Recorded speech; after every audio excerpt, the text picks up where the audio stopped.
பெரிய எதிர்பார்ப்பு எதற்காக அவ்வளோ தூரம் விட்டு இங்கே வர்றீங்க? இந்த சைடு வந்துச்சுன்னா இங்கே நல்லா சம்பளம் இருக்கு. அப்புறம் இஎஸ்ஐ பிஎஃப் எல்லாம் இருக்கு. பிஎஃப் நிறைய பேருக்கு நான் பார்த்தேன். பிஎஃப் வாங்கி அவங்கள அந்த பணம் ஃபண்டு ஒட்டுக்கா வாங்கி ஒரு இடம் வாங்கியிருக்காங்க. பாதி வீடு கட்டிட்டு வந்து இந்த பிஎஃப் ஃபண்ட் எடுத்துட்டு ஃபுல்லாக வீடு கட்டிட்டு வர. லேபர் பெனிஃபிட்ஸ் லாஸும் கொஞ்சம் பெட்டராக இருக்கு.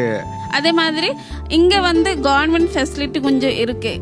கவர்மெண்ட் ஹாஸ்பிட்டல் நினச்சி பாருங்க, எவ்வளோ வேணும் இருந்தாலும் கவர்மெண்ட் ஹாஸ்பிட்டல்ல ஃப்ரீயாக கொஞ்சம் ட்ரீட்மெண்ட். ஆனால் நம்ம ஊர்ல எல்லாம் அப்படி இல்லை. அங்கே கவர்மெண்ட் ஹாஸ்பிட்டல் என்ன இருக்காங்க, ஆனால் வந்து நம்ம சும்மா செக்அப் மட்டும் பண்ண முடியும். அந்த மருந்து மாத்திரையெல்லாம் எழுதி கொடுத்துருவாங்க, நீங்கள் பணம் கட்டி தான் வாங்கணும். இங்கே ஹாஸ்பிட்டலில் கொடுக்குற மாதிரிலாம் அங்கே கிடைக்காது. இல்லை, ஆனால் இங்கே இந்த வாய்ப்பு இருக்குது. இங்கே எவ்வளோ பெரிய ஒரு ஆக்சிடென்ட் கேஸ் இருந்தாலும் சரி, இங்கே வந்து நல்லா ட்ரீட்மெண்ட் பார்க்குறாங்க, ஃப்ரீயாக பார்க்குறாங்க.